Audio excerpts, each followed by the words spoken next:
Good morning, everyone. I CA Shailesh Verma on behalf of MSME Startup Committee. I welcome to all of you on today's virtual CP meeting on understanding the various revenue model and deciding what works best for your product for startups. Today, with us, CA Anshul Kumar. Welcome you, sir. Let me introduce him first. CA Anshul Kumar is a chartered accountant by profession and has 16 years of professional experience. He is presently a partner with Lalit Vanjani and Company. He has worked with big four firms like Deloitte, PwC for over 13 years and has domain expertise in the corporate tax and foreign exchange regulation. Anshul has been working with startups for past many years and provides support to initial setup, business modeling, market assessment, tax and regulatory advisory, investor dealing, and other relevant matters. He has vast experience in the merger and acquisition and lends support to startups in various levels of funding around dealing structure, due diligence, valuation, etc. Anshul is also a co-founder of Startup Bazaar under the aegis of Startup Dream Private Limited, a one-stop for all startup needs. He is also a joint general secretary of Swadeshi Startup as well as conveyor of Gurugram chapter, which provide a platform to budding entrepreneurs.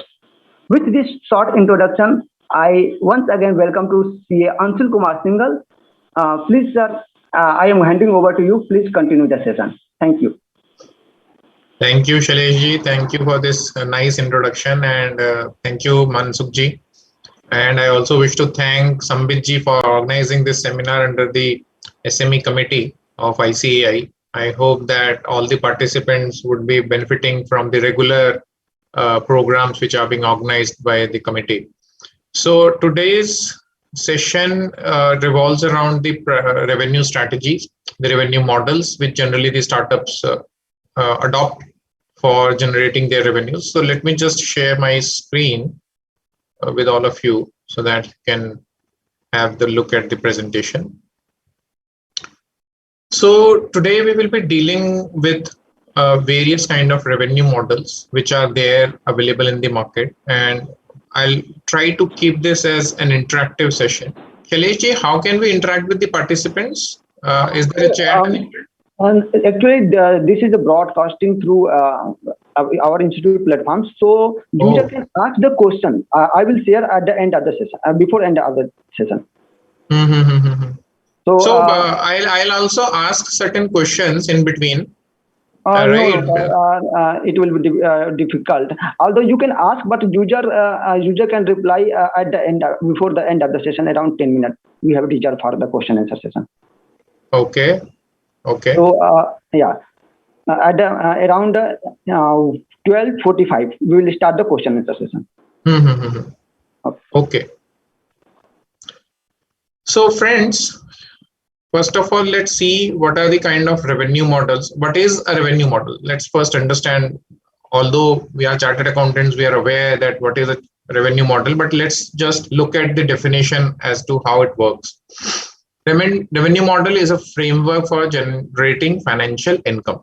Obviously, any startup which is running a business, any kind of business enterprise, they all look to earn revenues. And revenues means that how you should get the customers to pay for the services or the products which you are offering. Now, there are various kind of frameworks, various kind of methodologies, how you can generate revenues out of the services or the products which you are selling or offering. And revenue model is considered to be a very key component of a business model.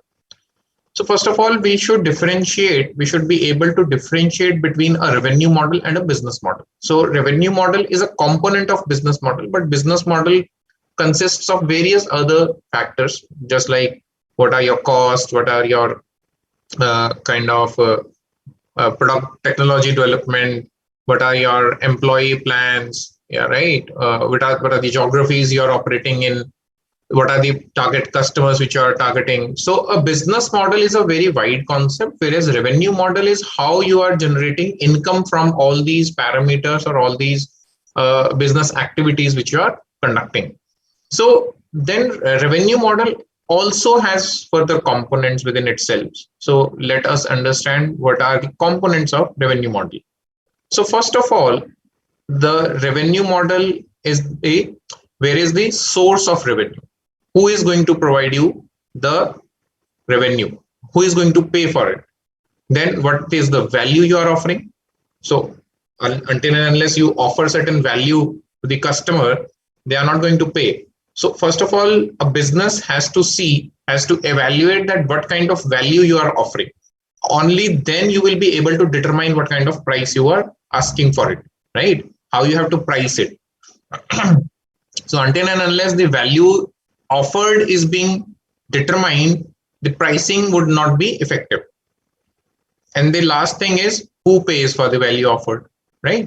So the revenue source can be your business activities, whether you are providing any service, whether you are providing any software, whether you are providing any product. So what is it that a activity or a service which is going to bring revenue for you? Then the second thing, how to how to value your offering, then how to price it, and then who ultimately pays for it. Many times you will see that the person who is using your service will not be your ultimate payer, right? So that is a situation which can happen around. By having a clear revenue model, a business can, what it can do, it can focus on the target audience, who are their customers. It can develop plans around what are the funds requirements, what are the costs which are to be put into develop a product or a service, because ultimately if the revenue is going to be higher, then probably your cost will be recovered from your revenue itself. But if the costs are more than the revenue which you are generating at the initial stages of the business, then probably you need to think about alternate plans of raising the fund. Either you can raise capital, or you can raise loans, or you can go to the market with your business idea to get some seed capital. So all those things will be clearer only when you have a clear revenue model in sight, right? When you have made clear projections or clear kind of estimates as to how the revenues will be generated for the business and at what intervals also. It is not just how many, how much, but it is also very important that at what point of time the revenues will start generating and what is the kind of lag in between. So these are very clear and very key components of revenue model, so as to have a good strategy around your source of revenues. Then what are the kind of revenue models which we generally see? We generally have various kind of revenue models, but I have listed down 9 or 10 base revenue models which are generally used by the business enterprises. One is the sale revenue model. The other is the subscription model. The third is the freemium model. It is a very new kind of model which we see in our general lives, but yes, we will try to understand it, what it means and how it is put in place. Then we have license model. We'll also try to differentiate and understand what is the difference between the subscription model and the license model. Many times we generally tend to mix these two, but yes, there is a fine line of distinction between the two models. Then there is rental or leasing model. Then there is advertising model, that you are using the services but somebody else is paying it, right? When we are using a service, we are generally getting it for free, but there are certain advertisers who are putting in advertisement in those particular places, and the service provider earns from those sources. So ultimately what happens is that the user of the consumer of the service or the product generally does not pay as much as it should have been paying, right? So this is a one model wherein the user does not pay. Then the commission model, there is some facilitator facilitating a deal, and then probably they charge a commission. Then there is a markup model. We'll understand what is it, and it is a very kind of a unique concept which happens in certain areas of businesses, not in every kind of an. And then there is a donationware. Donationware is also an upcoming way of doing business. Although it is mix of donation and business, but yes, this is also gaining stream as a revenue model. So let's move on to the each one of them to discuss each one of them in detail. So first and foremost is the sale revenue model, which is the basic model which we have all seen in past and all throughout our lives, that there is a seller or a service provider. We go to him and go to the business enterprise or a shop, and we directly buy the goods or we get the services from them and we pay for it. So under a sales revenue model, sales of product or services generate revenue through direct or indirect sale of products to the customers. Business owners in distribution channel earn a portion of their sales, while the company providing the product retains the remaining revenue. So what happens is that the business enterprise might sell directly to the customers, ultimate customers, or they can set up a distribution channel through which their products reach the ultimate retail consumer. Right. So in the distribution chain, everybody is selling or everybody is rendering the services. So what happens is that the person who is manufacturing the products or who is producing the goods, they generally sell it to distribution channel or directly to the retail customer and get the price for their products. So this is a very simple and plain vanilla kind of model. Right. So in this particular thing, revenue is generated as and when the sale of goods or services are made. So I'll just let you think over, just think and see what kind of startups come to your mind in this particular field.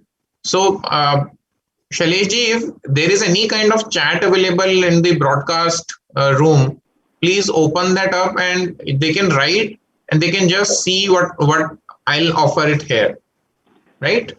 Sir, all the audience can ask the questions. Such question I will collect and I will forward to you at the end of the session. Okay. So these are the kind of companies which are there, which are into direct selling model. But one is Big Basket. Ola Electric is the new one on the block, which is developing electric scooters. Ather is also into electric scooters. So they are developing their own products and selling, or probably not now, but then in the later period of time when their products are developed, they will sell it in the open market. Then there is Nykaa. Nykaa is a fashion brand. It will soon be coming up with an initial public offer. Then there is Pepperfry into furniture sale. They have unique and with a distinguished furniture brand, which is into direct selling. Right, they are setting up their own shops or their own platforms or selling the products, providing their services. Right, so through apps or anything, but they are not facilitators. They are having their own products. They are having their own brands. They are selling it through directly or through a distribution network. So this is first in the sale revenue model. Now the second one comes is the subscription model. Now what is subscription model?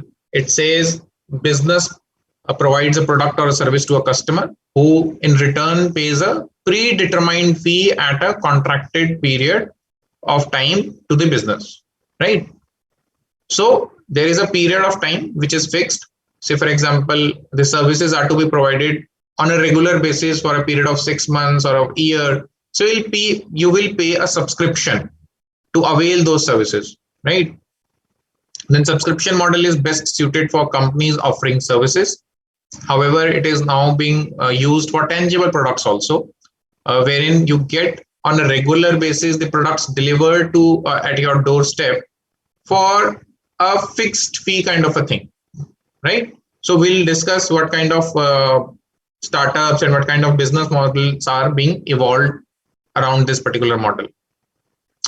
Then there can be different subscription model for different subscriptions and product offerings. So there can be premium subscription model, there can be basic subscription model. Then there can be different kind of subscription in which the services offered or the products offered to the customer might vary. And how it helps the business enterprise is that it provides a fixed and stable source of revenue to the businesses, to the entrepreneur. So they have to just onboard the customer once, and then they can have the subscription coming into them at a regular interval, or they can also charge the subscription fee for a year or 2 year or 3 year period at the beginning of the year itself, at the beginning of service period itself. So just think over it, just think over 1 minute, what kind of startups come to your mind. I'll just pause for 30 seconds and give you time to think around, so that when I discuss the startups which I have mentioned here, you will get a picture as to why and how subscription model is different from certain other startups, right?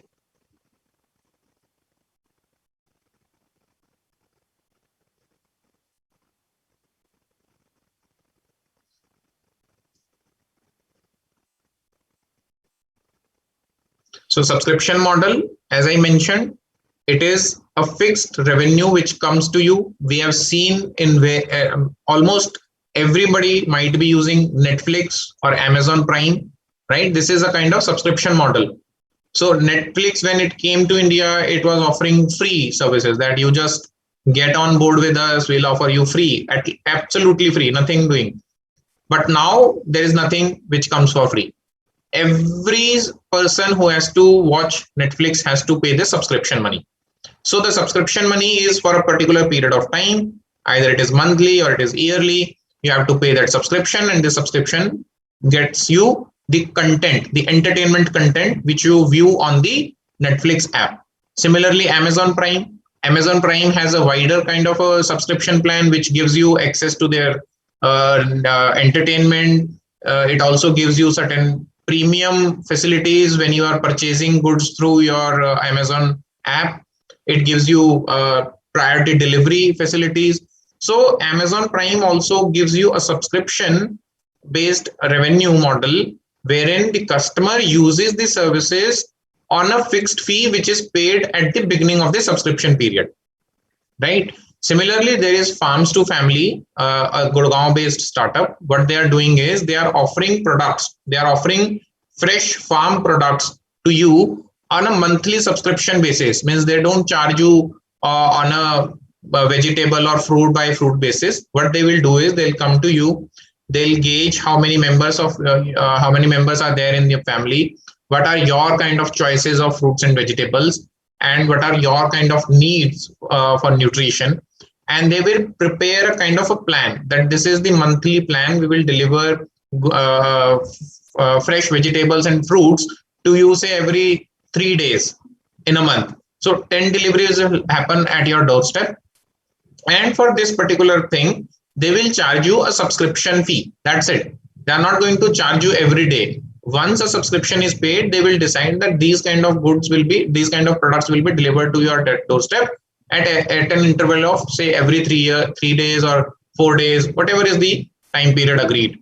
So in products also, now the subscription model is getting picked up. Similarly, Falahari, this is also a fruit-based, fresh fruits based kind of business, wherein they are providing services to corporate executives, right? Gurgaon is a corporate hub. People come from far off places and stay here. And generally the fruits intake is not as much as it should be. So what they are saying is that you just take a monthly subscription from us. We'll provide you a daily breakfast of fruits, which is freshly cut and prepared for you on a customized basis. So although you don't have to pay it on a daily basis, you just pay the subscription, and a particular variety of fruits changed on a daily basis will come to your doorstep. So similar, as I mentioned, that similar to Farms to Families, Falahari is also providing subscription model on a product. So it's not just limited to services. Now Tata Sky, Airtel and Vodafone, these are all telecommunication services or DTH services, which are also operating on a subscription model, right? So this is a subscription model wherein you are just consuming the services or the products which are being offered. You're not getting it. It does not stay with you. It just gets consumed, right? On a subscription model.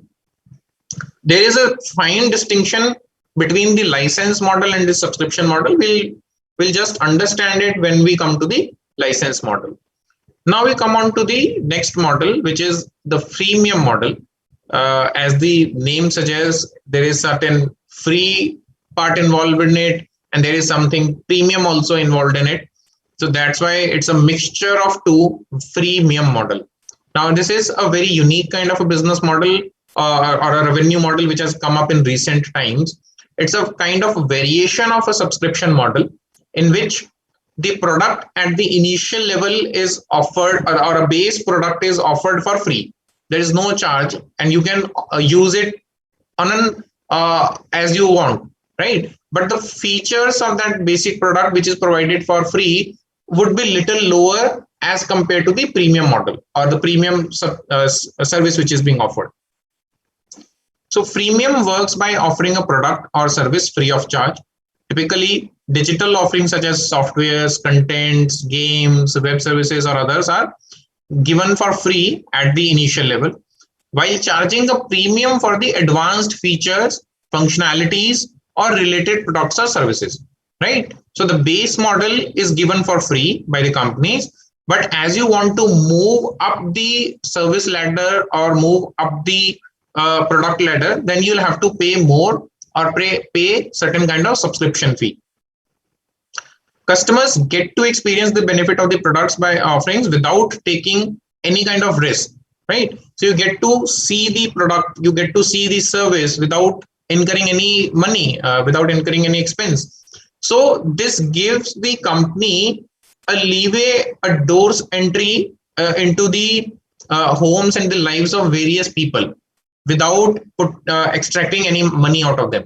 So once they get used to the services being offered, the customer, it is expected by the business enterprise that the customer will definitely tend to go for the higher versions of the services or the products on offer. So that is how the confidence has to be there in the product, that yes, if our base model is for free, there will definitely be requirement in the customers to upgrade themselves from a basic model to the premium model, right? So that is how the conviction needs to be there in the service or the product being offered. Now, in recent times, it has become highly popular, and you will also see in lockdown, there are numerous examples of such kind of models, right? So just think over it. Just think that, do you use these kind of models? Do you use these kind of products wherein you are initially paying nothing? Even if you want to use the basic model, that is also sufficient for use, and you tend to just keep on using without paying anything. Whereas if you want to upgrade it, probably you pay for it. Probably the webinar which we are conducting here would also be a variation of this kind of model only. Zoom, right? Zoom is one of the models that they offer a basic service wherein you can do the meeting for 40 minutes for free, n number of times, any number of times you can do it, right? But what happens is that the number of participants who can log on to the web meeting is limited. The minutes for which the meeting can be continuously held is limited, 40 minutes. But if you want to upgrade it, you want that we want to have the meeting for a longer period of time, 3 hours, 4 hours, then you have to upgrade yourself to the higher end service subscription. You'll have to pay something. Or if you want to have a webinar kind of a situation wherein there are participants separately logged in and there are panelists separately logged into the platform, then you have to pay a higher premium. So similarly, if it has to be on a broadcast mode, then it has certain other features which needs to be paid for. Similarly, StreamYard, it is also an online broadcasting tool which is quite famous for broadcast in YouTube or LinkedIn, right, or on Facebook. So this was also quite a lot used in the lockdown period last year. Similarly, Miniclip Play Game, they are providing e-games to you.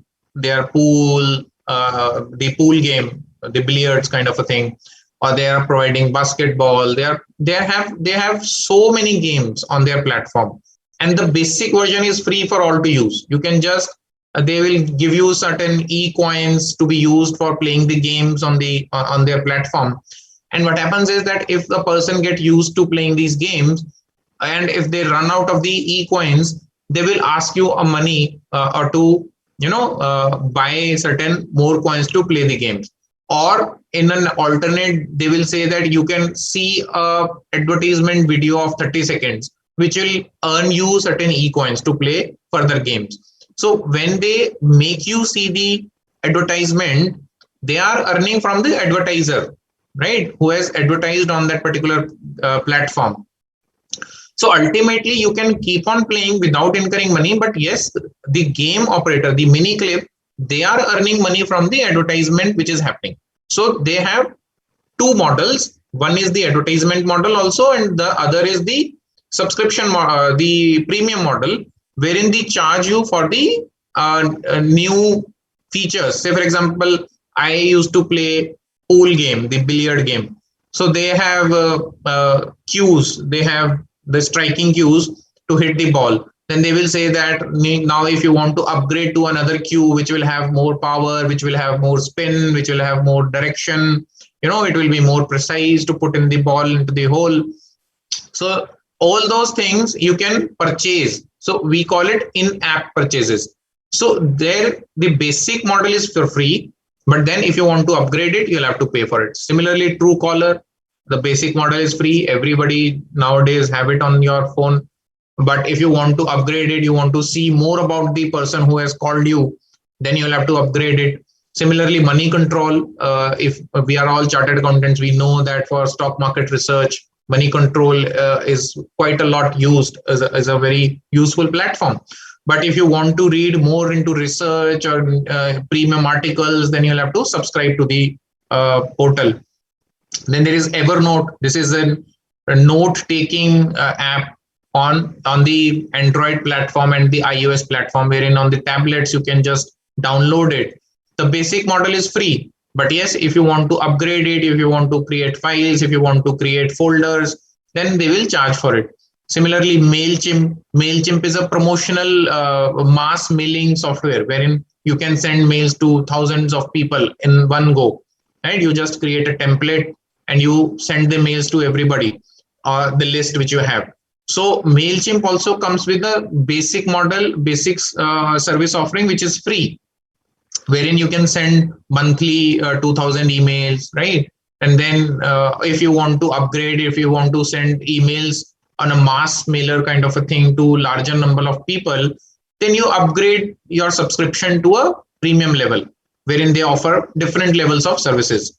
SurveyMonkey, it's very useful tool to create surveys, and they create reports. When the survey is done, they create reports for you.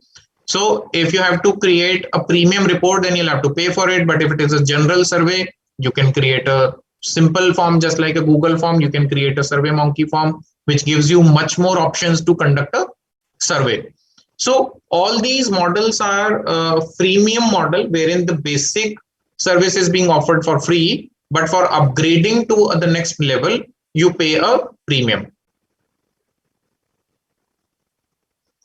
Now moving on to the license model.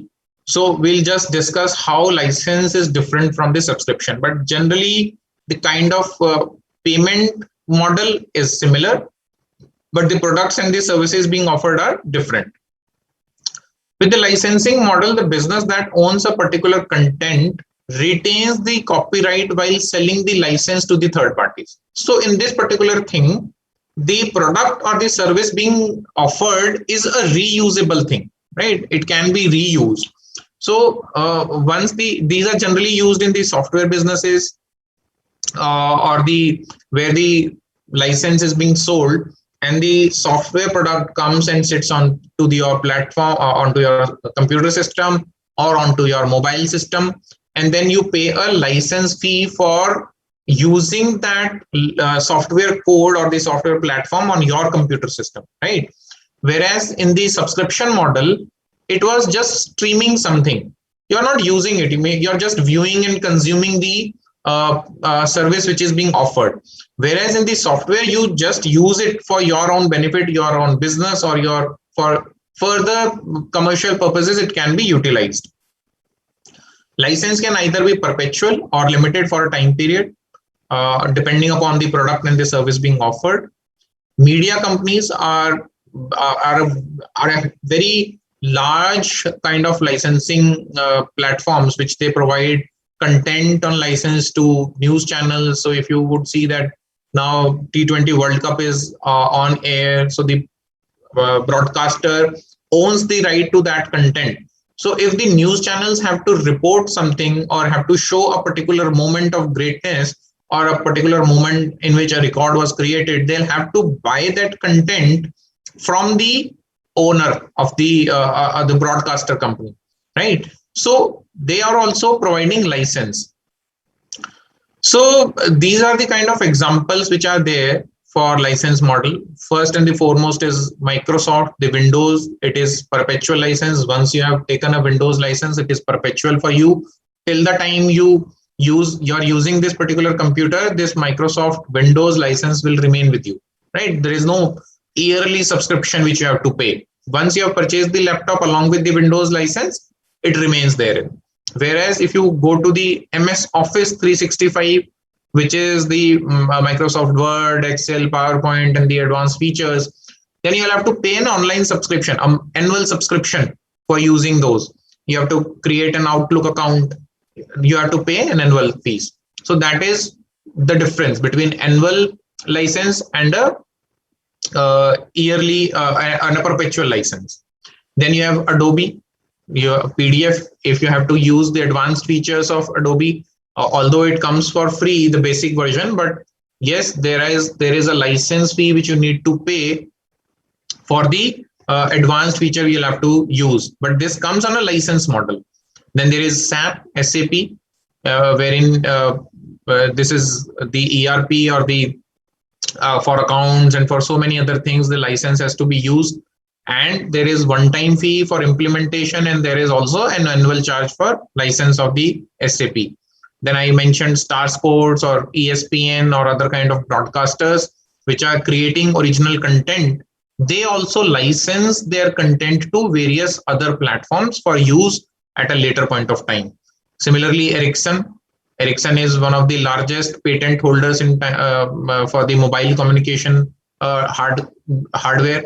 They have so many generic patents which they have in their own name that almost every mobile company has to pay a certain license fee to them for using their patented design or patented hardware into their own mobile software, mobile hardware, right? So Ericsson is one example wherein they are also providing patent. So license. So the patented technologies are also licensable. So one is the software, one is the media entertainment, one is the patented technology. So anything which can be given away for use by somebody else, and you are charging a fee for the person to use that your service, your technology or your content, then that becomes a license model. Whereas in the subscription model, we have just created a platform wherein you can view or you can just use the products which we are offering. But once you have consumed it, probably it goes away, or you might not be willing to reuse it. Obviously, on Amazon, if a movie is favorite to you, you may want to watch it many a times. But yes, you are not using it for something else. You can't use it.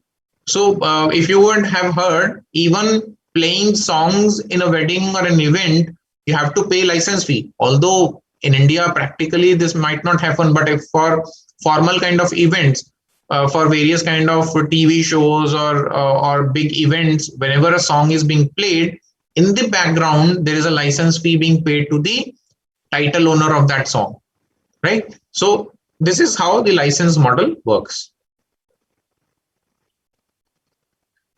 So let's move on to the next model, which is rental or leasing model. Rental or leasing model is also a very new and upcoming model of revenue generation. Here, what happens is that people nowadays are not willing to buy the products themselves. they say that why to buy when we can rent it out, right? So there are a lot, the generation X and Y and Z, the new millennial people, they are not willing to purchase anything, and they say that we can use the product by paying a fraction of the amount of the purchase cost. Then what is the need to purchase those items? So in a renting agreement, renting is an agreement where payment is made for the temporary use of goods or services or property owned by another. So what happens is that the property is being owned by me, but I am giving it for use to somebody else. Now it is not licensed, but it is a right to use which is being given, because generally it is for product. Then a gross lease is when the tenant pays a flat rental amount and the landlord pays for all property charges regularly incurred by the ownership. This can be in the tenancy agreement, wherein we say that the landlord says that you pay me the rent, I'll take care of the all taxes, property taxes, or the maintenance charges. Because many times what happens is that the tenant takes the property on rent, and because they are not too much concerned about the property, it tend to get ignored. The municipal taxes or the maintenance charges tend to get ignored, and what happens is that once it gets accumulated, it lands on with heavy penalties on the head of the landlord. So many times the landlord say that, boss, pay us the gross rental, we'll take care of all the taxes and the maintenance charges, so you don't have to bother. So this is one kind of model. Then things that can be rented or leased include land, buildings, vehicles, now tools, equipment, furniture, and books, and so many other things, right? So there are so many other things which you can at this point of time take on lease rather than buying. This model is generally an asset heavy model unless there is a back-to-back arrangement with the owners of the property. So what happens is that if you are providing the products on lease, then obviously somebody has to own it. So who is going to own it? Either it can be this lease rental provider. Say for example, if I am providing a property on lease, either I can lease it, or I can say that I can own it. I have to build the property, or what I can do is I take it on lease from somebody else for a particular period of time, and then I sublease it to various other people, right? So this is also one of the kind of models wherein I can be asset light, but generally in rental or leasing kind of models, somebody has to own it. So many of the times the intermediary or the person who is providing these services or the products on rental has to own it, because they have to have the control. So once I have the control over these goods or the capital assets, then I can provide and I can utilize them to the best of my efficiencies. Now, can you think that nowadays even clothes are being rented out? That people now, the new millennials who are getting married, they say that why do we spend so much of money on the wedding day dress when we can just lease it for one day? Because everybody knows that the wedding dress is generally worn for one day or one night, right? And it hardly happens that that dress is utilized any other point of time. So it just gets into the wardrobe. It is just give you nostalgia that yes, I had worn this dress, but ultimately it is of no use. So the new generation is thinking that why to deploy the money on such kind of things when we can deploy the money for better use, right? So there are portals and there are houses which are providing these dresses on rental of say 2 to 3 days. They will get them dry clean, get them washed, get them ironed out, refurbish it for each occasion. It will just appear as new, but then the bride and the groom, they don't have to buy it. it comes just for a fraction of the price of the ultimate lehengas or the sherwanis, which come for lakhs of rupees nowadays. So that's how the rental and the leasing model business is picking up at a very fast pace. So Flyrobe, this one.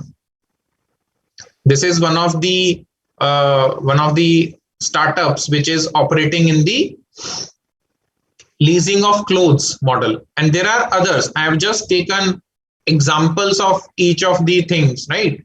Stanza Living. Now we had heard of co-working spaces, but Stanza Living is co-living spaces, wherein it has transformed the guest house culture into a co-living upscale kind of a living experience, wherein they are providing branded spaces with branded furniture or a particular kind of facilities being provided with TVs, with your gym kind of equipment being provided within the premises, so that the new generation can experience the high-end upscale living while still opting for a co-living kind of an experience, right? So they are not creating a gym for themselves. There are multiple peoples probably in a hostel kind of a situation, which the earlier hostels were not that up to the mark. So what the Stanza Living kind of startups are doing is they are transforming. There is Oxford Caps. There is another startup with Oxford Caps, which they are either they are into student life. Oxford Caps is more into the student co-living, that people who are coming from far off places to live in the cities for their study time, 3-year or 4-year time period, they tend to offer them a living space which is hygienic, which is more friendly for the studies, right? The kind of environment which they have, they are providing certain libraries, inbuilt libraries in the facility, in the premises, and then they are obviously charging a little premium. They are also offering to the parents that, boss, when your child is living in a simple hostel, probably you don't have any control over them, but once you are your child is staying with us, we'll have a little bit of control. We'll monitor the activities, we'll monitor the movement of your child, and if we find that there is something amiss or there is something which is not going in the right direction, we'll probably inform you. So there the students and the parents are a little bit having more trust factor into them. Similarly, there are corporate executives who have got new jobs. They want to live in a decent place, so, and also which is not costing them a bomb, so they don't want to rent out an entire flat for just a single person, or so then, and also they don't want to live in a low scale guest house.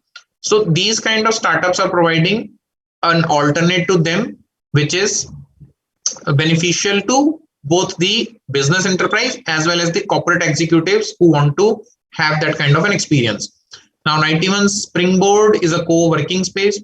Then renting out and setting up of your own office premises, it takes a lot of challenge, wherein you have to set up your own Wi-Fi, you have to have an office boy, you'll have to have a stationary printer, right? You'll have to pay electricity bill, AC, everything. Now in a co-working space, you just hire a cabin or you just hire a few seats. You don't have to bother about anything kind of backup, electricity, Wi-Fi, right? Your office boys, your milk for coffee and everything. Everything is managed and taken care of by the co-working space provider. So this is also kind of rental or leasing model, wherein you pay a monthly fees. Also now rental is getting minuter and minuter. Now there are seats available for on a per day kind of a basis, that you want to work just on 2 or 3 days a week. You otherwise you have a field job kind of a thing. You have to be in the market, you have to meet clients, but for a day or two in a week you want to sit out at some place. So for that you don't want to have a full-fledged monthly rent payment going out of your pocket. So in those circumstances, there are many co-working, almost every co-working space is now has now come up with daily plans, right? So there is an app, there is a startup by the name of MyHQ, my headquarters, they are rental aggregators. So what kind of conference room is available at which facility for which hour you want to book it, you can book it from my HQ. So even if you have heard of Oyo or many other rental hospitality platforms, they are also providing you on an hourly basis kind of a booking. So if you have an overnight stay, you don't want to book it for the entire day, so you want to just stay for 4 or 5 hours in a particular daytime. If you have a changeover flight, you just want to take rest for 3 or 4 hours, then you can avail those services. Right? So Furlenco is a furniture renting startup, wherein they are providing you furniture on rent. Similarly, Rento Mojo, this is also a rent app wherein the furniture is being provided on rent. So nowadays, furniture is also quite expensive. So in order to not buy that furniture, if say for example you have shifted to a new place for a particular project which is going to get over in 3 or 4 months, right? There is a population which is working on mobile projects is increasing day by day. So if you have to go somewhere and if you want certain kind of furniture to be there at your place, then you don't want to buy that furniture. You can just rent it for 2 or 3 months, and then once you are leaving back, you can just give it back to the company. So these are the kind of models are there. Zoomcar, now Ola and Uber are not rental models. They are kind of facilitators wherein a cab provider will come to you for a particular journey, right? But in a Zoomcar, you can just take possession of the car for the entire duration of 5 days, 6 days. If you want to go on vacation at a far off location, you want to take the car and you don't want to go in your own car, you want to have an SUV to ride, and you want to go on, say for example, trekking kind of a place, then probably you can just rent an SUV for 5 or 10 days, go with the friends, enjoy the tour, come back and just give away the car. So you don't have to buy an expensive car to experience those charms and to experience that feel of going into an SUV. So Zoomcar is a rental platform. Gettable is a US based company. It's a foreign company which is providing you with heavy equipments for home use. Say for example, if there are gardens in the lawn, there are lawns across your house and you want to mow it, then the land mower is very expensive. Probably you might not want to own it once. It has to be used every 3 months or 4 months. You can just rent it out for 1 day and use it and give it back. You don't want to own it, right? Similarly, Just Books is being used by many researchers. There are research books which are scantily available, which are very expensive to buy. But if you want to read it, you want to read do certain research, probably you might not want to purchase the book for the entire duration. It's very expensive. Many books come for lakhs of rupees. You will be surprised that books are very expensive, research books.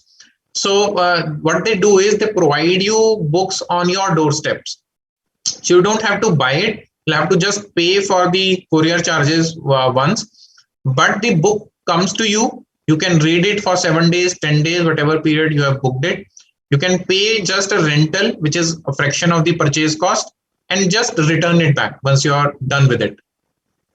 So these are the kind of models on the rental model, wherein you can just rent out the products rather than owning them.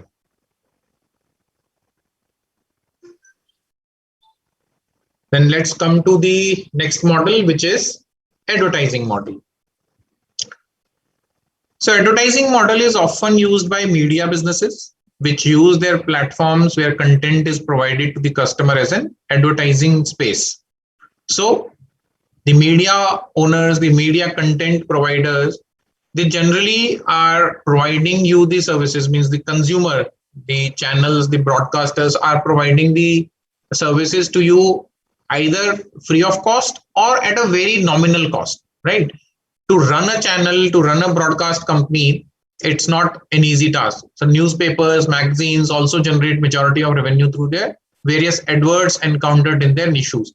So if you would see a newspaper comes for a cost of say 1 or 2 rupees at the max, or if they're a premium Economic Times kind of a paper, they will come for 5 rupees or 10 rupees for certain editions. But do you think that the kind of bulk volume of paper you are reading and the news which you are consuming, is it that worth? Probably not. They might have lakhs of subscribers, but still 1 rupee or 2 rupee from each subscriber on a daily basis might not give them the might not even bring out the fraction of their cost which is being incurred to run such a huge company. So where do they earn from? They earn from advertisements. The advertisements, if you try to book the advertisement, you will get to know how expensive these advertisements are, right? So ultimate consumer is we, the people, but we are either paying nothing for it, or we are paying a very nominal amount of an expense so as to use and utilize the service being offered, right? So ultimately, when the service is being offered for a very nominal price or a very or free of cost, then basically we are the product. So it is a very common saying that whenever a product is being provided free of cost, then the user itself is the product, right? Because they are selling you as a user to the advertiser or to somebody else, which is going to come to you and sell their product to you, right? Now, internet businesses, which often provide services, which also have advertisement spaces on their platform. So there are a lot of, you will see so many websites, you will see ITAT Online, you will see the CA Club, you will see CA Sansar. There are so many websites. When you go there, you have to read a particular content. They are free for you to use. Right? There are a very good content available on those platforms, but what you will encounter is you will see advertisements running on these websites, on the side, on the top. When you open up a page, web page, at first an advertisement flashes up, then you'll have to put particularly cross it, put a cross on it, then you will be able to read the content. And whenever how many times you are visiting, the advertisement gets on change or probably the same advertisement, but ultimately you are consuming those advertisement also along with the technical content. So therefore these internet companies, or if you open up your Yahoo Mail, you would have encountered that on Yahoo Mail also on the right hand side there are advertisements available to see. Then on IRCTC side there are so many other websites which are earning revenues because from the advertisers, because ultimately we are using these services for free. So somebody has to pay for it. So who is going to pay for it? The advertiser who is putting on the advertisement for us to see also. Mobile applications. There are so many mobile applications which are there. If you would see NDTV, Z News, so many mobile applications are there, and at the bottom of the application you will see certain advertisement running. Or you can also see that if there is a news feed which is there for you to read, then at the bottom of the news feed you will see so many advertisements, right? For earphones, for your mobile and accessories. You will also see certain articles saying that this person needs charity, this person needs donation, please donate your money. So all these are advertisements. Ultimately somebody is paying for putting these advertisements on the mobile screen or the mobile app. Ultimately nobody is going to allow these things to be put on the app on a free of cost basis, right? So once they are giving a news item for you to read, they will be earning from the advertisements which we see on these platforms, right? So the advertisement model is generating revenue from a person who is not the ultimate consumer of the service or the product which is being offered. So what are the examples which come to your mind? Obviously we have discussed so many things: media houses, TV channels, newspapers, and what else? YouTube and Google. These are two of the biggest startups, biggest valuation. Facebook, Twitter. Do you pay something to create an account on Facebook or Twitter? No, we don't pay. We just create an account and just put everything on our social media platforms. Now what happens is that whatever we are writing on Facebook and Twitter, there is an algorithm going around in the background. So they kind of tend to read what you are writing and then try to evaluate what kind of a personality you are having, what kind of likes and dislikes you have. And if you would see, once you search something on Google, you will see similar kind of advertisements almost across the platforms. You will see the similar advertisement on Facebook, you will see similar advertisement on Twitter, you will see similar advertisement on Yahoo. So all these have interlinked connections with your search engines, and how Google is selling this information to all these platforms. So whenever you search something on Google, you are bound to see those kind of advertisements all across your interaction with different platforms, right? Amazon, you would say that how Amazon is charging on advertisement model. So let me tell you that in background, Amazon has a big advertisement platform. You have to say, for example, if I am a seller and I want to list my products, I have mobile accessories business and I want to list my products on Amazon for sale, then I have to pay Amazon for my products to be listed at the top of the search, right? So similar to the Google keywords AdWord search, there's a similar algorithm which runs on Amazon as well as on LinkedIn, on Flipkart or other e-commerce platform, wherein you can put your products at top of the other thing. What happens is that there are ambush marketing which happens. Say, for example, if I'm searching for Patanjali products, right? Then when I put Patanjali product, there will be certain products which will be listed above Patanjali, which are competing with them. Why? Because that other company would have paid a money to Amazon that whenever this keyword Patanjali is being searched, my product should be listed above than the Patanjali. So whosoever bids higher for this advertisement or for the keyword gets the right to be portrayed at the top of the list search. Secondly, you can create your e-showrooms on the Amazon platform also. If you would see, go to certain big sellers, they will have a showroom, an e-showroom, wherein what I can say, customized advertisement with models and everything, or customized products will be showcased in similar fashion as they are shown in the showroom. But whereas if you're a smaller seller with one or two products to be sold, you're nowhere. So Amazon charges for all these additional things, right? If you are a seller of brand or of a repute, you just click on the seller, you will see all the products being offered in a showroom kind of a format, right? So Amazon charges a lot for all these kind of things.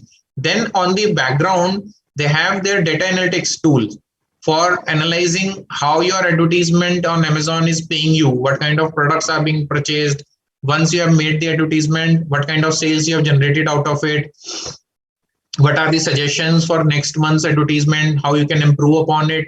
So all those kind of AI based information and the data analytics is being provided by Amazon to the sellers, and the large sellers are utilizing these things, right? So therefore Amazon is just not earning from the commission model, they are earning from a lot. In fact, their major advertisement revenue also forms a large part of their revenue streams. Similarly, LinkedIn, a lot of hiring professionals, HR professionals put on jobs. Even if as a chartered accountant firm, we are willing to hire people, we know that it is such a pain to hire good people, but LinkedIn offers you jobs portal wherein you can put in job. Sometimes it offers you for free, but sometimes it says that we'll charge you 100 rupees per day basis, or 118 rupees per day basis, something like that.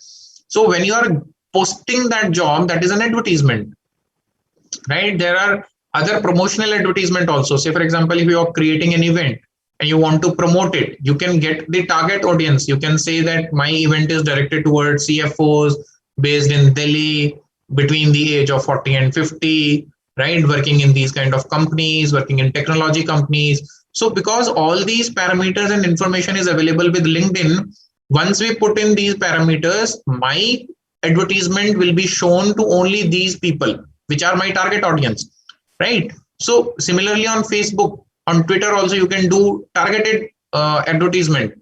That's why they are earning so much of money. Similarly, Times of India, we all know they are the powerhouse of advertisement. They get most of their revenues from advertisement space. Then Rovio, it's an e-gaming company. You would have heard of Angry Birds, right? Angry Birds is a game which almost every one of us would have played once or twice at least, right? So Angry Birds is one of the games of Rovio.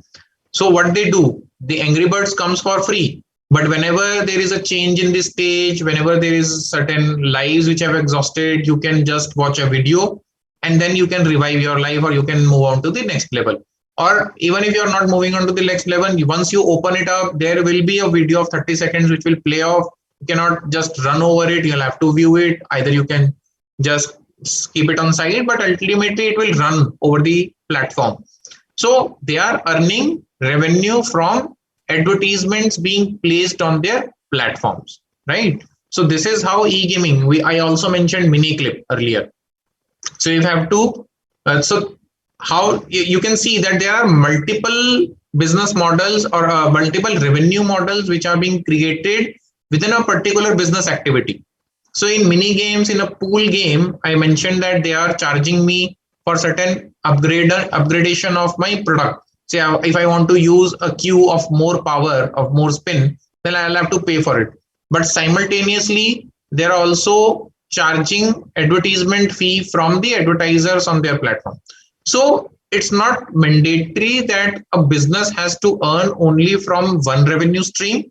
They can obviously have a combination of revenue models, right? So having an understanding of all these all these revenue models is very, very important for a business enterprise, so as to understand that what kind of activities can generate revenues for them, right? Many times people say that no, we are premium subscription model, we are premium, we will not go and ask for advertisement, we'll try to give them a free a premium service wherein they don't encounter advertisement.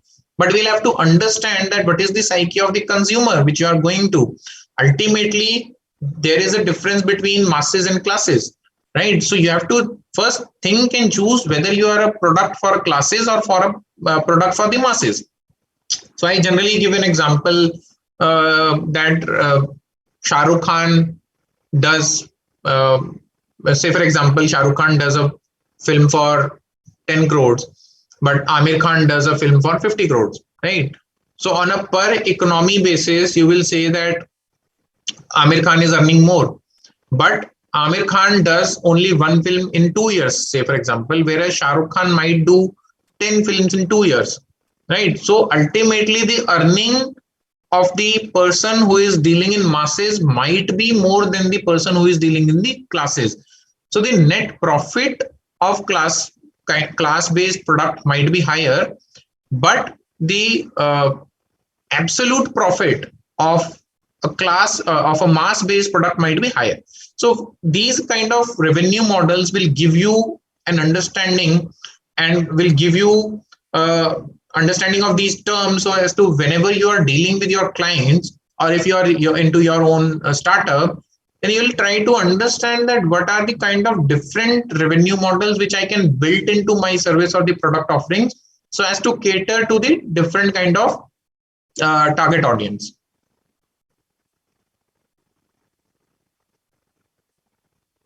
Right. So moving on to the commission model. Commission model is also one of the very common models which we can see all around us. Every model which I am discussing, you can see it around you. So it's not something which is not seen, but yes, we have to just understand the differentiation factors or the names of the model, so that whenever we are dealing with a particular client or a startup, we are aware and we are talking in their lingo itself, right? We are not caught unaware. Or probably if you are advising a certain new startup, a new business entrepreneur who is getting into the new business, then you can also advise that what kind of revenue models they can choose from. Now, commission model is a transactional revenue model, which deals with a particular transaction, which each transaction. So it involves a middleman charging commission for each transaction it handles between two parties, or for any lead it provides to other party. So it can be either on the fulfillment of the transaction, or it might not be related to the fulfillment of transaction. If I'm just generating leads and providing you, then I can just charge a commission model on that also. Now, it is particularly popular with online marketplaces, aggregators, and brokerages. Brokerage itself means commission. Then marketplaces, which we have the e-commerce platforms, the aggregators who are aggregating the services of various parties and then providing it to the customers. They are just facilitators in between. Then businesses operating on commission model generally do not offer their own products or services. Rather, they act as facilitator between the buyer and the seller. What it means that I am not providing the service on my own, but I am acting as a facilitator or as a medium between the seller and the buyer. So I am just connecting the dots. I am providing a platform for the buyer and seller to meet. And then once the transaction is completed, I say that, boss, the seller say, seller, you have earned certain amount from this particular deal. Give me a payment out of it, right? So it can be both ways. A particular platform can also earn from the buyer also. So, for example, but most of the times in the new startup age, generally people are earning commission from the seller who is the recipient of the money in the transaction, right? So most of the e-commerce platforms have commission model of their revenue. So which are the e-commerce platforms which are operating on this model? Flipkart, Amazon, Snapdeal, ShopClues, all those kind of e-commerce platforms, they don't have their own products. They will list many sellers on their website. When I as a customer go and purchase a product from their website, but from the seller which is offering it, then the seller will pay a certain commission to these marketplaces. So this is the commission model. And as I had mentioned earlier in the advertisement model, they are earning from the advertisement probabilities also. And similarly, in Amazon Prime, they are also earning through subscription model, that you just get an Amazon Prime subscription, will provide you premium products, will provide you one day early of the view of the sales which is happening on a big billion day sale. Or if you would say that we'll give you priority shipping, you will also get entertainment subscription, right? So subscription is one model, advertisement is one model, commission is one model. Then Amazon has moved on to many other things like cloud computing. So different kind of revenue models are being built in a particular similar kind of a platform, right? Oyo is also on a commission model. What they do, they don't either own the properties. Probably they might own might lease out certain properties and they manage it, but on a majority kind of a framework, what they are doing is that they are just listing the hotels and the resorts on their website or on their app. And whenever a customer goes and books the resort from or the hotel or the hospitality service from their app, they charge a particular commission from the service provider. Similarly, Ola, there are so many cab owners. Ola doesn't own a cab, right? But what they do is Oyo doesn't own a hotel or a resort, but they are the largest hotel company in India. Similarly, Ola doesn't own a cab, but they are the largest mobility company in India. So what they do, they bring in cab owners on their platform. They bring in the people who want to utilize these services on their platform. And once a service is being utilized, they charge a particular commission from the cab owner. Ultimately, they themselves collect the money. So what they'll do is they'll just collect the commission amount from the payment itself and pay the balance to the cab owner. Similarly, Zomato started from being a listing platform wherein only the restaurants and their reviews were listed.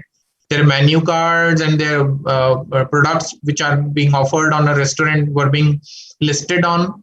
But now moving on, as the company grew, they have shifted on a delivery platform model, wherein they are charging a commission from the restaurant for the delivery which they are making to the customer. Right. So what is their service? They are bringing the user on their platform, making him to place an order on the particular restaurant, and then they are also fulfilling the customer by making their delivery person to pick up the parcel from the restaurant and deliver it to the person who is the consumer. So for all these services, what they are charging is they are charging a commission. They are charging a fee. So this is commission. Zerodha, we are chartered accountants and we should probably be knowing that Zerodha is the largest broker in India as on date. It has crossed everyone, HDFC Securities or ICICI Securities or anybody else, right? Angel broking, and nobody is even near to Zerodha. And how it started, it started to say that we are offering share trading broking at free of cost. Now they charge for certain other things, but as they grow, they have also started charging a certain fee per transaction basis, or on futures and options, on derivatives, they charge a certain fee. So they are on a commission model. They are brokers. They are NSE, BSE brokers. They are mutual fund brokers and everything. Similarly to Udaan, Udaan is the fastest unicorn of India. It achieved the unicorn status in just 26 months. Unicorn status means that a company which has achieved a valuation of $1 billion. So they achieved a $1 billion valuation just within 26 months of their incorporation. That is a kind of an achievement. So what they do is they engage into a B2B kind of a platform, wherein they are linking wholesalers and retailers. So they are not dealing with the ultimate consumer, but a retailer in a small location might not have access to the bigger brands, to the bigger warehousing facilities, to the bigger wholesalers. So what they do is they connect the large wholesaler to the small retailers so that they can come together, negotiate the prices. Even on an Udaan platform, what happens is that a seller will say that if you purchase 1,000 quantity from me, the price will be 10 rupees per piece. So a person can come, a buyer can come and say that I want to buy 1,000 quantity, but please give it to me in 9 rupees. So there is a possibility of negotiation. There is a dialogue which is being built in this platform, wherein you can just have a negotiation. Whereas if you would see in Flipkart or Amazon, whatever is the MRP written, you don't have a choice. Either you take it or leave it. So in Udaan, this is not the case. Also, in Udaan, what they have now added on to their features, they are also providing logistic supports, wherein they ship the products from the place of wholesaler to the retailers. And very recently, they have also obtained an NBFC license. So I'm just moving on and just giving you a background of what Udaan generally does.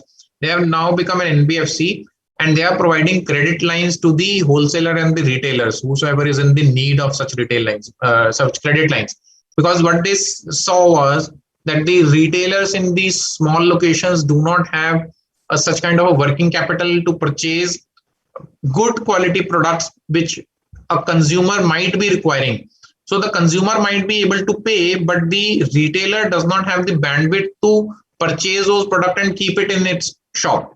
So in order to create that bandwidth, they are providing credit lines on reasonable interest, as they claim, right? So that is how their business model is working. But prime business model is commission model, wherein they are charging commission on the transaction which is concluded between a wholesaler and the retailer. Now, what is Focut? Focut is an e-lending app. They are not NBFC by themselves. So what they have done is, so you will see that many e-lending apps are there which say that early salary, or so many other which will say that you want to go on a vacation, take a loan from us of 50,000 rupees, pay it in 3-month installment or a 4-month installment. Or if you want to buy a motorcycle, take a loan from us. Or you have just run out of your salary, you want a loan for 10 days, 20 days, take a loan from us. And whenever the next salary gets credited to you, you pay it back to us. So now in those situations, there might be a case that the e-lending apps are NBFCs by themselves. But what Focus is doing, they are not NBFCs. They have got a tie-up with certain NBFCs. They have created certain tools, technology tools to assess the credit worthiness of a person applying for the loan, right? So from various kind of, not just CIBIL. So what they claim is, they claim that we have created certain other parameters of judging credit worthiness, and they claim that our NPAs or delinquencies are very less. So what they do is they created a platform wherein the users who are in the requirement of getting a loan come, and they have also back in the backend tied up with certain NBFCs. What they do is they are kind of acting as a DSA, direct selling agent, or a broker, wherein they are processing the loan applications on behalf of the user, putting it to the NBFC, and also assisting the NBFC to take a decision whether to give loan or not to give loan, right? And for all these particular services being provided, they are charging a commission from the NBFC. So per application basis, they are charging certain amount. So that is also one of the commission model. Now Paytm also, it used to operate predominantly on the commission model, wherein we used to pay money to a shopkeeper, and if the shopkeeper wanted to transfer that money to their bank account, then they'll have to pay certain commission.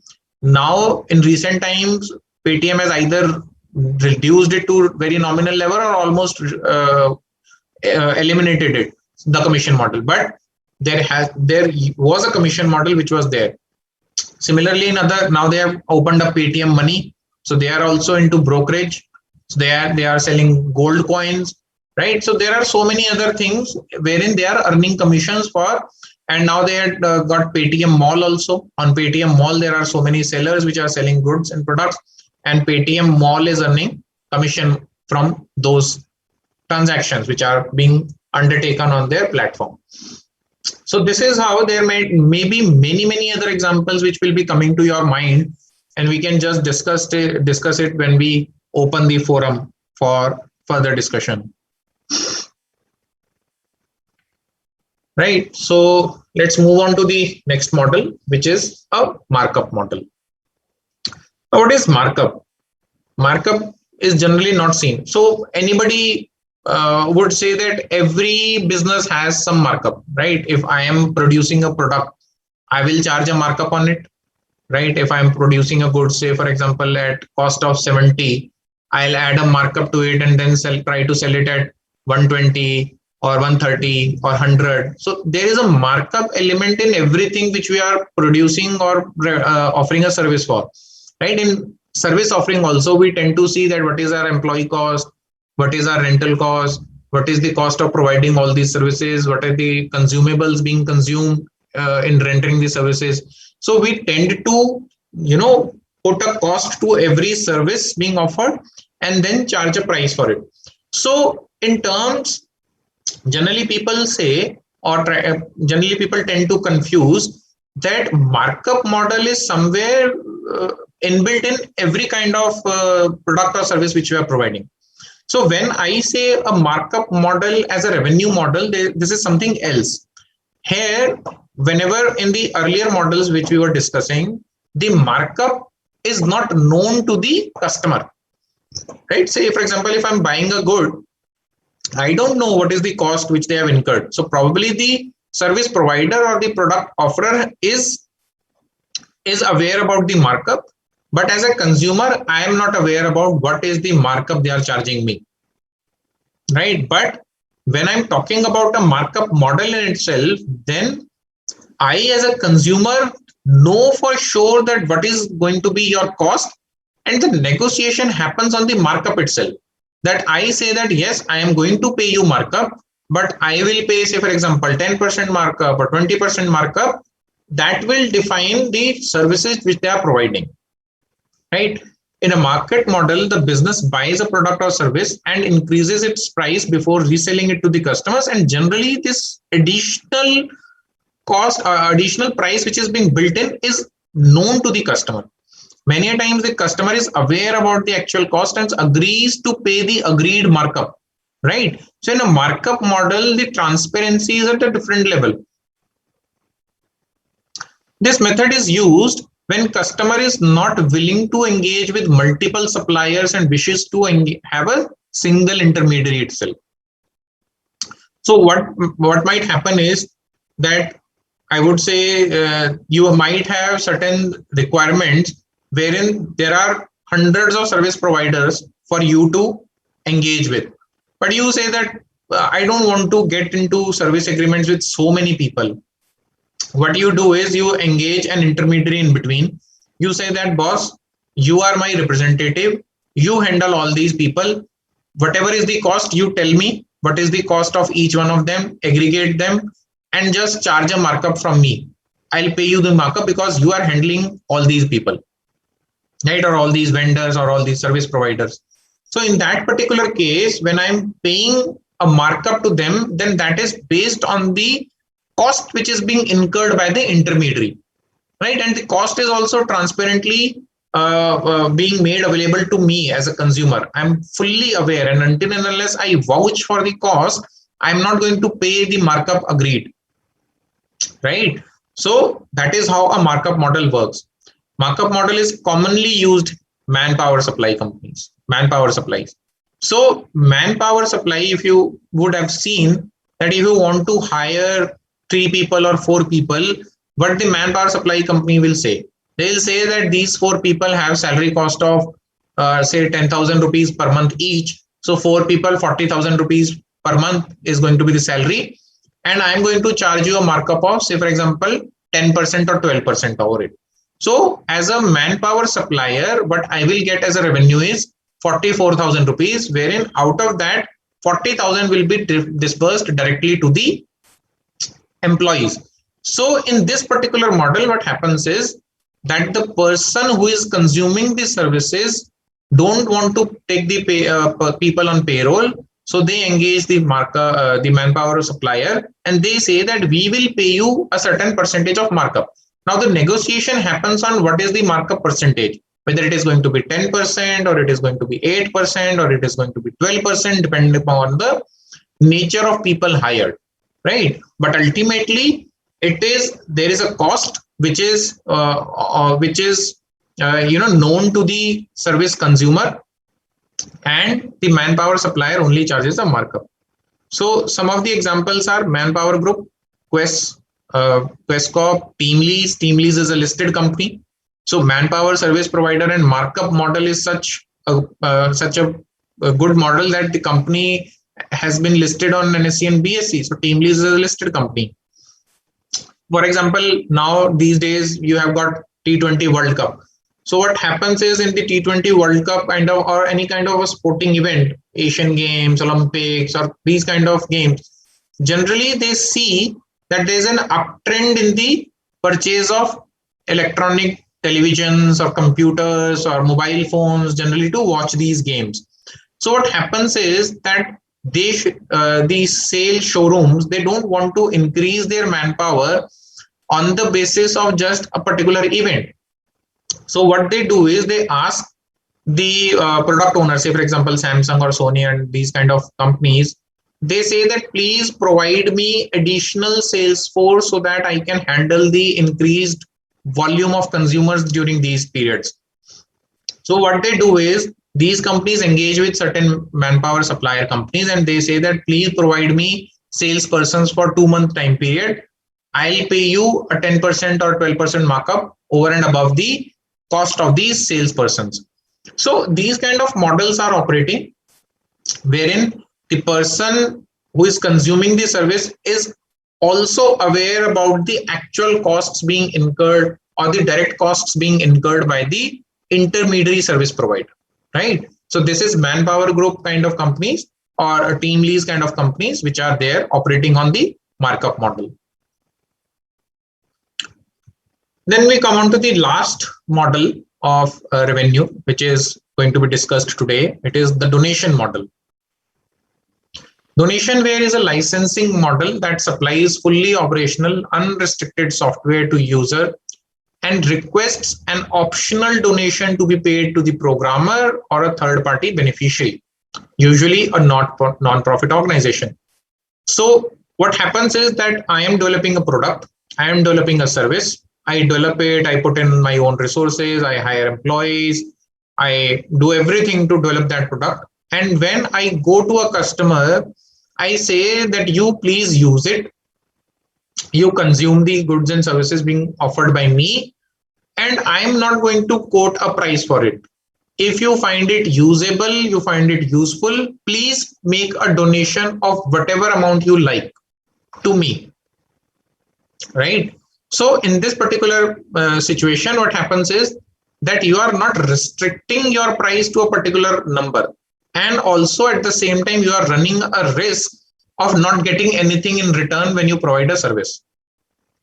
So it operates on both sides, but what is now being generally seen is that as a human being, when somebody is not charging you and saying that please offer something on your own, then on a majority basis, not every time, but on a majority basis, it has been observed that people generally tend to pay more than whatever they have consumed, right? So it happens, it's a generic nature of human being to be generous, to be whenever you are asking for a charity or a donation, people generally donate with larger hearts. So that is how it operates. In a donation model, there is no fixed price of the products or services being offered. The amount is determined and donated as per the sweet will of the customer or the user. Then this model obviously is uncertain in its nature. It does not give you any forecasting opportunities of determining that what can be the donation which you can earn. It is difficult to predict, right? So you cannot create your budgets accordingly. So there is a difficulty in operating on this model, but yes, there are successful businesses which are being operated on this particular revenue basis. So anything which comes to your mind, probably we use it on a very regular basis. We generally tend to do it, right? So just think of any kind of donation model which comes to your mind. We are just about to open it up for question and answers in some time. So just think over it. I'll just mention what kind of models are there. Donation model, even though uncertain, has proved to generate significant revenues for the organization which are operating on these models. So one of the foremost models of this revenue stream is Wikipedia. It is a free encyclopedia which provides you almost an ocean of information about anything and everything. And then it does not charge you anything. And if you remember that they kind of push you for making donations, they will say they'll give some advertisement on the top of their page that if donation is not made, they'll not survive. So in those circumstances, they are not charging any subscription fee. They are not charging any advertisement. You will not find any advertisement on Wikipedia also, right? So how they are generating their revenues? They are generating the revenues purely out of charities and donations. And you will be surprised to know that the kind of donations which they raise is more than almost $125 million rupees in a year. So that is the kind of money they have generated out of just seeking donations. Similarly, Fundly, GoFundMe, they are not Indian startups, they are all foreign startups, because in India, raising charity or taking money as a charity, you have to fulfill certain conditions and certain things. So Fundly is a what we say that mass fundraiser kind of a thing, that you can just put your business on Fundly and you can say that I am seeking a fundraise of this much money, and people will come and just donate, or they'll just pool in money for you to get the seed funding. So in India, as of now, crowdfunding is the term which is used for this. So crowdfunding today in India is actually restricted only towards charities or donations by the NGOs. But for businesses, crowdfunding is still not allowed in India.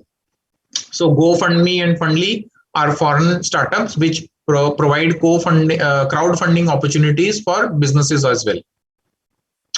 So this is how the donation model also works.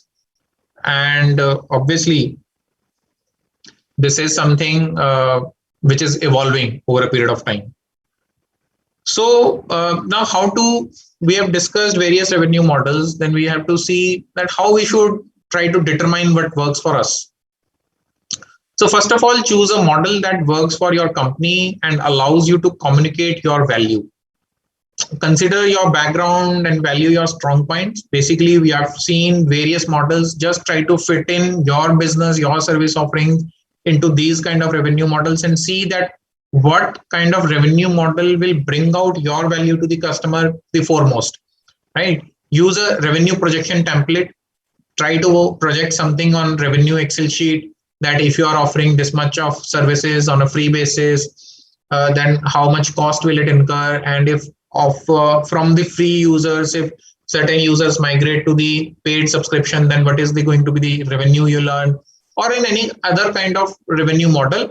Just try to put in those figures and use a template.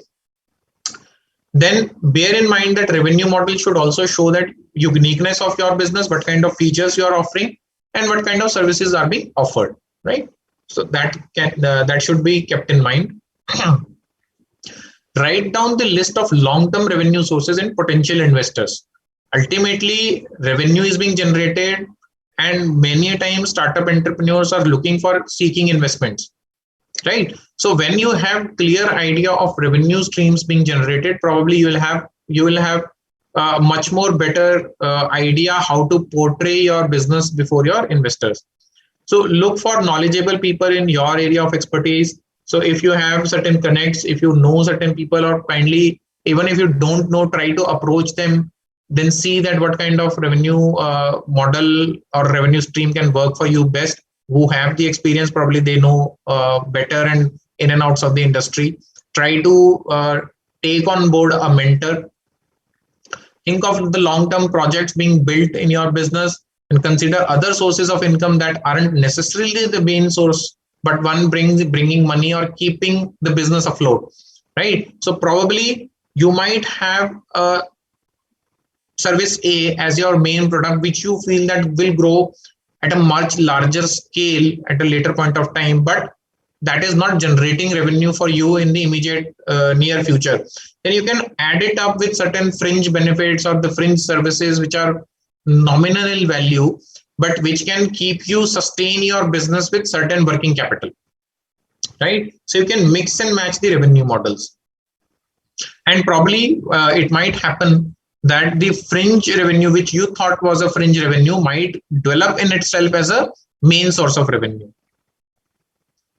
Make projections for the futures. Try to set your goals. Try to set the kind of revenue targets which you have in the mind, the kind of customers you'll reach, and the paying customers you'll reach. Ultimately, revenue is generated only when your customer is paying.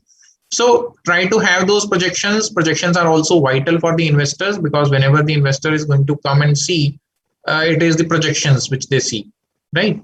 And the valuation is also derived on such kind of projections only. Then review and adjust the model as needed. So obviously one revenue model decided at one point of time may not remain same for all the future times to come. It might evolve. You might have to review it periodically.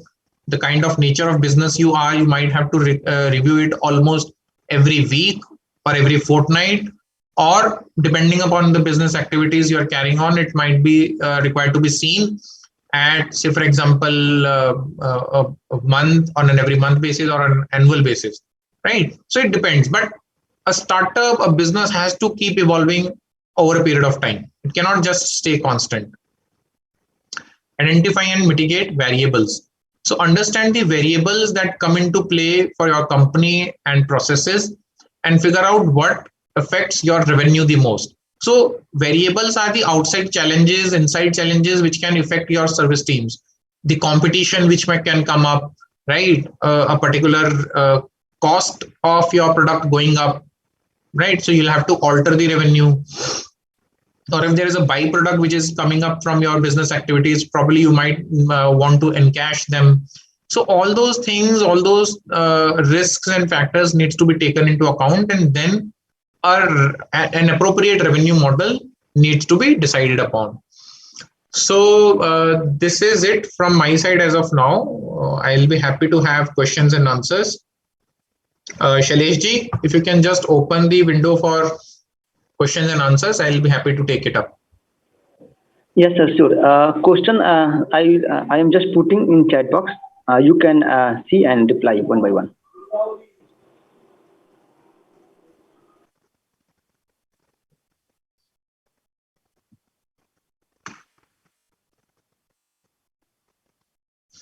Okay, so there is one question. Shailesh ji, it would be good if you can also put okay by name Amit. Amit ji is asking which model used by Google search engine for generate revenue and why India are unable to fail on search engine like Google or Bing, etc. Sir, this is an emotional question, I would say. The revenue model of Google is very simple. They are earning from advertisements. As I have also mentioned in my presentation, Google, Facebook, Twitter, they are all earning from AdWords kind of platforms which they have created for themselves. So Google AdWords is a very predominant revenue generator for Google. If you would see, whenever you search something, there will be certain advertisements coming at the top of your searches, right? So to be on the top, and now it says that it is an ad, it mentions on the top of it. So to be on the top of a search for a particular keyword, Google charges you a fee. Similarly, Google has different platforms, say YouTube, or Google has its AdWords running on different websites. So all these Yahoo, all these CA Club, CA Sansar and IT Online, whatever advertisement you see running on their platform is actually being in the backend supported by Google AdWords, right? In most of them. So whenever a Google AdWord is supporting the this platform and bringing in advertisement traffic on the website, then they charge from the advertiser, keep a certain portion of the revenue by themselves, and then pay the balance to the website owner. So this is how they generate their revenues. Why India is not being able to build their own web search engine? Probably, if you would see, in entire world, nobody is building a search engine. So one company has already mastered it. So probably there is a Bing, Microsoft, there was a Yahoo search engine earlier, but ultimately Yahoo could not also survive. Bing also is there, but how many of us use them? It is for all of us to see. So to replicate the success, to make a copy of it, probably it's something else. And if you want to make it, probably why not to start by ourselves rather than to ask that why somebody else can't do it. So I would encourage, means if you want to do it, please do collaborate with certain people who are masters in technology of generating such kind of a search engine. And probably why not, we can see something from India as well. So there is one question by Mr. SK Sharma. I am working on new ideas. Can you suggest which models suit for us? Our product related to services of online education. So on online education, generally Byju's and all, they are working on a subscription model, but it depends on what kind of education. See, education is also very different, very different. So if you would see, if it is a particular course, if it is K-12, which is 1st through 12th class, then probably there is a general subscription being offered wherein you say that I have put in the entire subject content on my platform. You just pay me a monthly subscription, and how so many ever video you want to view, you can view it with this subscription. Or there can be subscription on a subject to subject basis, or there can be per view pay model also. Per view pay means that whenever a lecture is being seen, they will pay you certain money out of it. So it is not subscription. They can just pick and choose each module, and for that module you can fix a price that please pay this price and you can view this module, right? So there can be a mixture of both these kind of things. Similarly, you can have certain advertisement model brought into your portal. If you are pricing it at very low price, then probably some kind of advertisers who are willing to advertise before the students or before the users of your content. They can put small advertisements in your website or on your app, and then you can charge from them for putting in the advertisement. Then you can create a subscription model which says that it is going to be an ad-free subscription. So there can be various models of revenue streams which you can generate, right? Or if you are creating certain content, then obviously you can sell it off for other platforms to use them. It is also happening that you have got the content created. You can say that for a regional website, you can say that, okay, I'll license this content to you. You can also put it on your website, and you can say that this content is being provided by me. So if you have created a brand around your educational platform, you can obviously lend the content to somebody else also. That all depends what is your business objectives and everything, right? So hope that answers. So there is one question by R. Sunita. Can I use commission model for my books supply startup? So Sunita ji, I'm not sure whether books are being sold by some other persons or are being sold by yourself, or you are providing it on rent. So if it can be on everything, means you'll have to define the model. If you are tying up with certain libraries, and if you are just acting as a facilitator between the person who is renting the book and the library, then obviously you are going to charge a commission and a logistic fees for it, because you have made a link between the library, the book owner, and the book reader. So that can happen. Or if you want to purchase certain books on your your financials, you can purchase them, create a library of your own, and then probably provide it on rent. So you'll have to decide what kind of business model you want to opt for, right? So if you are just tying up with different library or the book owners or the book resources, definitely your model will be a commission model, wherein you will charge a particular fee from the book owner or the library for facilitating the transaction, and also you will charge a certain logistics fees from the reader, right? Generally the logistic fee is paid by the reader, and the commission is being paid by the library or the book owner. And there is one more question by T. Murthy. Many company like Amazon uses various revenue models. So can we use more than one model for our startup? Please guide me with example. Absolutely. I have mentioned Murthy ji in my presentation that you can definitely opt for a different kind of revenue models and club it together. I gave an example of e-gaming companies, right? What they are doing is they are also into freemium model. They are also into advertisement model. What they are doing is they are allowing you to play the games, the basic games with basic features free of cost. And then if you want to upgrade to second level, third level, fourth level, or if you want to play multiple tier games, if you want to have certain premium, a premium player kind of a situation in the e-game, then you will have to pay for it.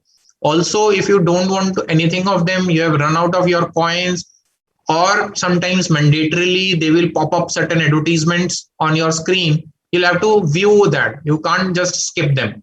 So on YouTube, probably you generally have the feature of skip ads, but on e-games, you don't even have the feature of skip ad. So you'll have to forcefully view that. So advertisement model gets clubbed, then your freemium model gets clubbed.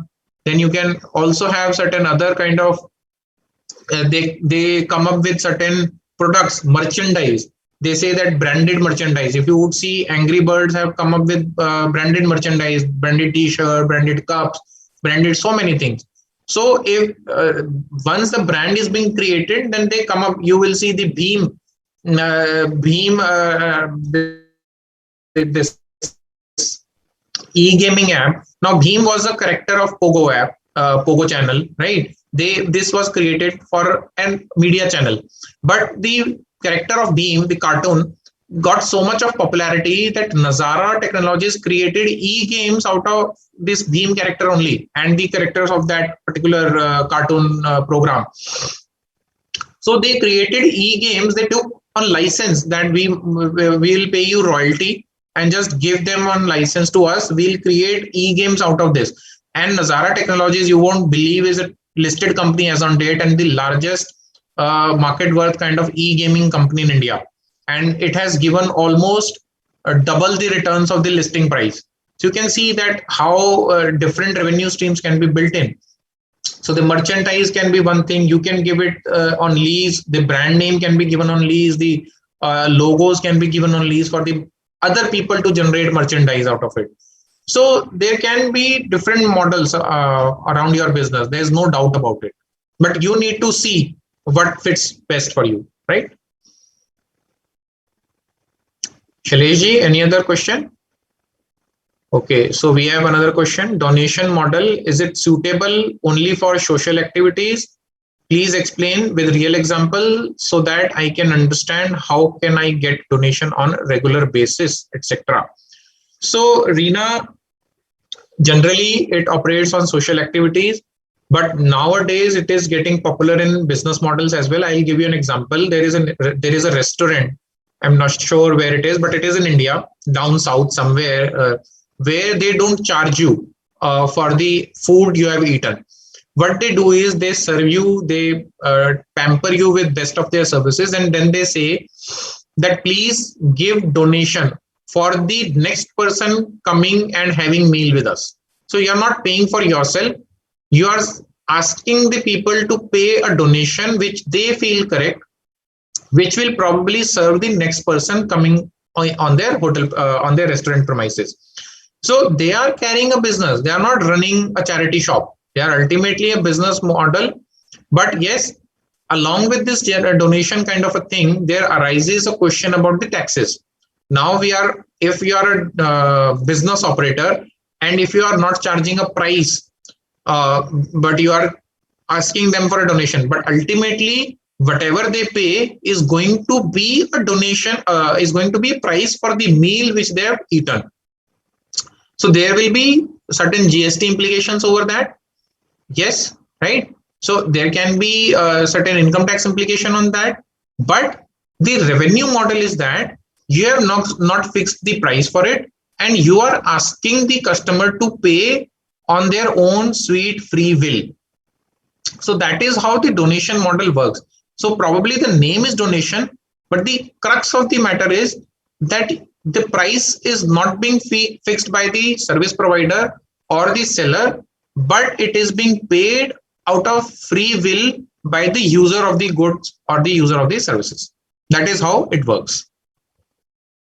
Crowdfunding is legal in India. Sir, for charity donations, it is NGOs can raise fundraisers, they can do crowdfunding, but not for business enterprises. You can't raise capital through crowdfunding. Shailesh, next question. I am providing gambling services online. Startup, please suggest how can I grow? Gambling services, sir, how can you provide gambling services online? This is not legal. In India, online gambling services is not legal. How can you provide gambling services? I think you need to revisit your business model, sir. Probably you can connect with me directly, one-to-one basis. I have given my contact number here and my email ID also. So you can get in touch with me.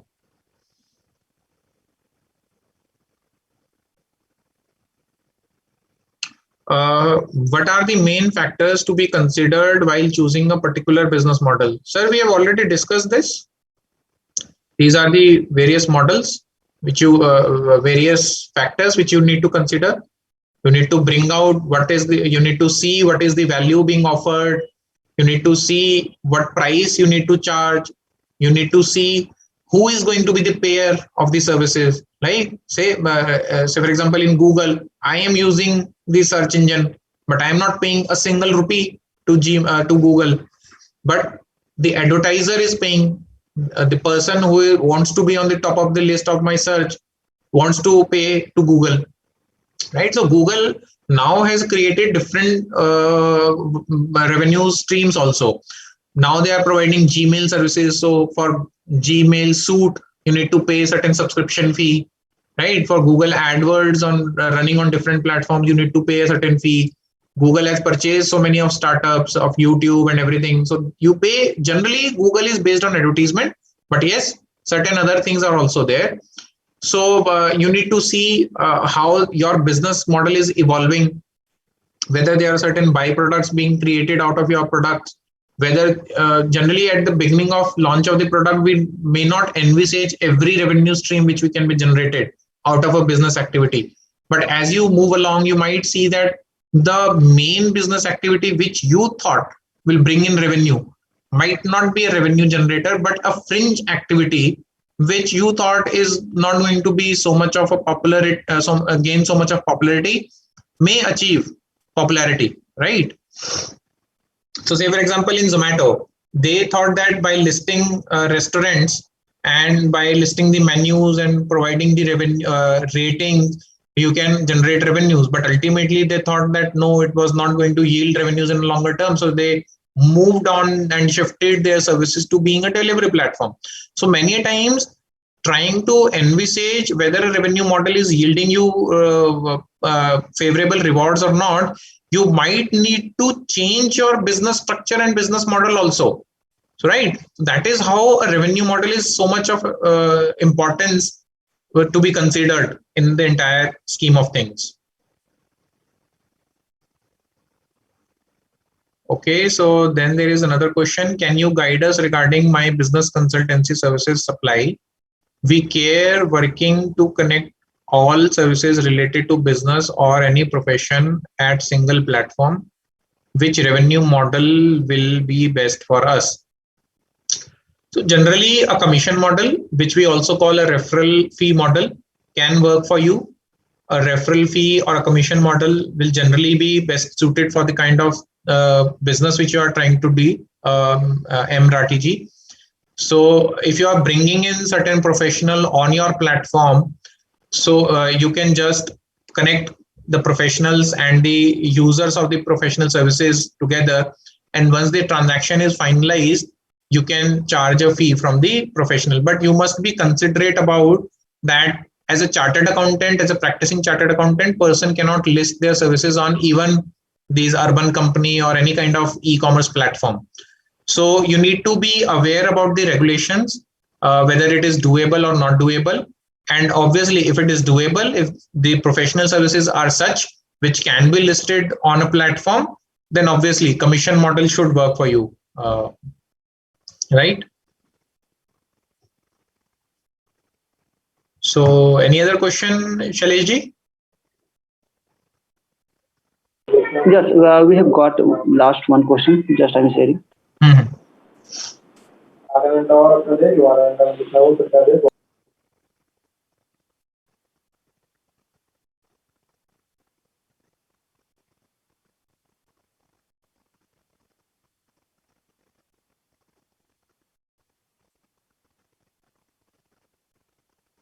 Any website for business or revenue model purpose? Sunita ji, there are so many write-ups and articles you can find. You can just Google it up, because everything is available now on Google search. There is no particular website. I have not gone through any particular website, but yes, there are many startup oriented websites which keep on giving write-ups and keep on giving insights into different kind of revenue models being opted by new startups, new business models. So you can just, I would say Google search is the best option which you can use.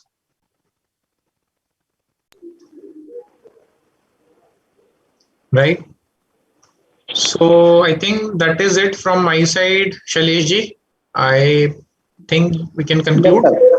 Yes, sir, definitely. All the questions we have, you have really very nicely covered. Thank you so much for your wonderful deliberation, and all the audience who has asked so many questions. So at the end, I am really thanks to you, sir, And It was pleasure interacting with all the fellow professionals, and it's always great honor to be invited for such programs. And I thank you, Shailesh ji, and thanks to all the participants for taking out time on Saturday morning and attending this program. Thank you, Shailesh ji. Thank you, sir. Thank you, everyone. Bye. Have a good day.